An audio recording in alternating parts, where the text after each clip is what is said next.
ئینسان لەو دنیایەدا چۆن بژیێت ئاوا دەمرێت، چۆنیش بمرێت لە قیامەتدا ئاوا زیندوو دەبێتەوە.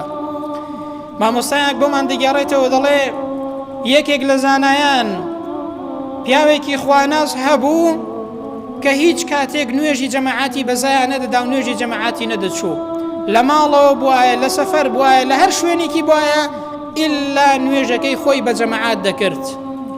تەماشاکەن ئینسان چۆن بمرێ بەڕێزان ئاوا زیندوو دەبێتەوە. ئینسان چۆن بژیە لەو دنیایەدا ئاوا دەمرێت، چۆنیش بمرێ ئاوا زیندوو دەبێتەوە.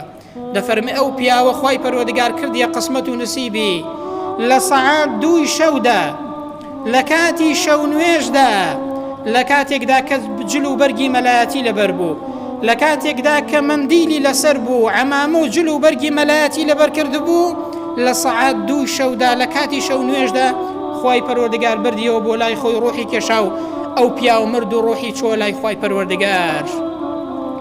تەماشاکەن بەڕێزان ئینسان چۆن بژیە ئاوا دەمرێت. ئەو پیاوە ئەو زانایە نوێژی جەماعەتی بەزایە نەدەدا هیچ کاتێک، خوای پەروەردگاریش لە کاتی نوێژدا بردیەوە بۆ لای خۆی. خوای پەروەردگاریش بە جل و بەرگێکی جوان، بە تەرتیبێکی جوان ئەو پیاوەی بردەوە بۆ لای خۆی، بە قسمەتی کرد کە بە مردنێکی ئاواڕێک و پێک بمرێت. ها بەڕێزان ئینسان چۆن بێ لە دنیادا بەڕاستی بەو شێوازەیە دەمرێ و لە ڕۆژی قیامەتیشدا بەو شێوازەیە زیندوو دەبێت.